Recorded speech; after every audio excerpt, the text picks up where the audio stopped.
Hello everyone, this video is in continuation to our videos wherein we are talking about grade 12 reproductive health. In reproductive health till now we have discussed about the various terms, we have discussed about the various introductory portion of reproductive health. Herein in this video we'll talk about amniocentesis. We'll talk about it in detail. Why is it done? What can be detected from it, and why is it banned in India? In our next video we'll start with STDs, sexually transmitted diseases. Watch the video till the end because whatever is important related to amniocentesis will be there on your board and you can use it for your notes.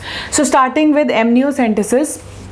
First of all, why is it known as amniocentesis? Amnio word comes from amniotic fluid. Fine. So सबसे पहले इसमें होता क्या है? I'll just make a rough diagram and then I'll explain and then we'll do it in detail. So what happens in amniocentesis when it's a rough diagram of placenta, umbilical cord, the fetus. I am again telling you it's a rough diagram, and then amnion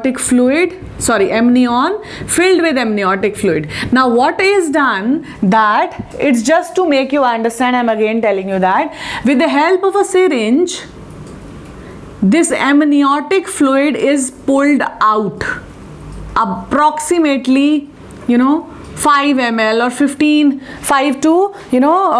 ml of amnio approximately is taken out from the body, from the amniotic sac from a female. This is the technique.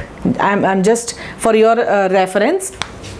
So now first of all, amniocentesis why is it done? What is it actually? It is a prenatal diagnostic test. Prenatal diagnostic test which is performed on a developing fetus, and there are certain reasons why is it done. Prenatal क्यों बोलते हैं? Natal word comes for birth. So before birth जो test होता है, it's a prenatal test. How is it done? First of all, during ultrasound. They have that picture on the screen, and during ultrasound amniotic fluid, I'll write AF for amniotic fluid, is taken out approximately 15 ml of amniotic fluid. Why not more? Because it is a very, very important content required for the development of the fetus. So we cannot take it more than that, and 15 ml is more than enough to culture the cells, what we are going to do now.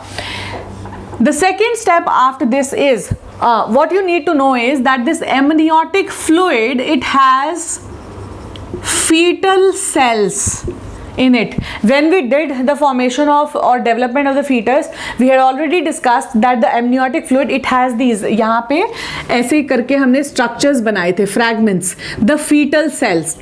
So this amniotic fluid, it has fetal cells present in it.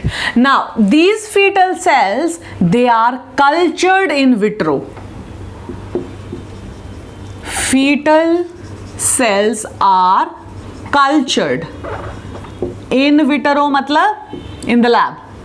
Fine. So they are cultured, and then after culturing of the fetal cells, karyotyping is done. What is karyotyping? Karyotyping is when you extract a genetic material of genome of an individual, you arrange the chromosomes on a sheet of paper. If I just make you understand, तो अगर ऐसा sheet of paper है, we have 46 chromosomes arranged in pairs in our body. So this is the way in which the chromosomes are present. So in karyotyping, this mapping is done. These chromosomes, they are arranged in pairs, and we all know that the first chromosomes are homologous chromosomes, and the last pair is a last pair is a heterozygous pair which is not similar. तो बाकी सब are similar, but the last pair which is either an XY, suppose it's an XX chromosome in a female, and if it is a male it will be an XY chromosome. So they are dissimilar. Here also one is very long and one is short in case of females, and here also it's a Y-shaped chromosome. So this is karyotyping. So then karyotyping is done, chromosomes are arranged, and then after that, by observing these chromosomes, genetic defects can be identified. Fine. So when you see these chromosomes, you can identify whether the child is having a genetic disorder or not.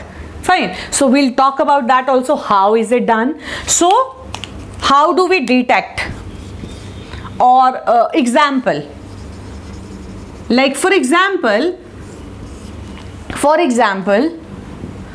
on 21st chromosome pair, maybe instead of 2 chromosomes, 3 are present. So this is known as 21st chromosome trisomy or Down's syndrome. Fine. So what happened here, that पूरा arrangement में जो 21st chromosome था, suppose this is the 21st pair of chromosomes, these are homologous chromosomes, but इनके साथ ही साथ there is an additional chromosome present here. So there are 3 chromosomes which are present. So this leads to 21 trisomy, which is a Down syndrome. So when we observe these chromosomes, we can chalk out whether the child is suffering from any genetic disorder. This is just one example. There is Klinefelter syndrome. There are various multiple chromosomal aberration symptoms by addition and deletion of chromosomes, which can be identified by the process of amniocentesis. Fine. Then this is the example which we have done, and we have done the procedure as well. Now what else? What is the other advantage, or what can else be detected? We can detect the sex of the child. Okay, when you will observe these chromosomes, if this pair is present, it's a female. If this pair is present, it's a male. So it can be clearly observed by observing the karyotype mapping that the child is, whether a child is a female or a male. So the sex of the child can be determined, but this procedure is banned in India. In India, reason for that is female feticide. That means in India, due to some traditional beliefs, people want a boy child. So what do? They, after identifying over test, they will just get the baby aborted. So this procedure in which detection of male and female child, that means even if this is done, amniocentesis is done and karyotype, you are given this karyotype map as parents, the doctors, they give you this map, but instead of these last pair of chromosomes, they are hidden. यहाँ पे it will be white.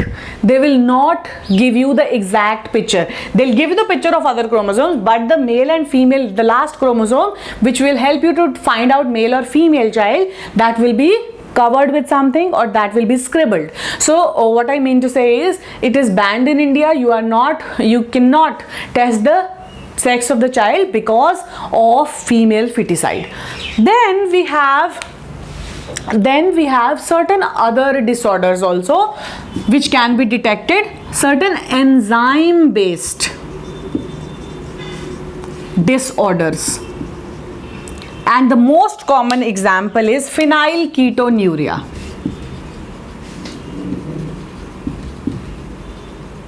phenylketonuria is a disease, and it is also identified with the factor for this will be present on the chromosomes and which can easily be detected. Now, if the child is suffering from any genetic disorder or the child is suffering from any enzyme based disorder, you can apply for, or under the prescription of the doctor, you can undergo, or the parent or the female can undergo MTP, medical termination of pregnancy. For this, you need to file an application under the prescription of the doctor. If the doctor prescribes that, okay, fine, the child is not fit to survive in an environment, so you can get this MTP done, medical termination of the pregnancy, and it is legal when you take permission from law. So this is amniocentesis. We have done the procedure, we have talked about its importance, we have done what can be detected from it and how it is done. Fine. And we have also discussed about karyotyping, which is a very important topic.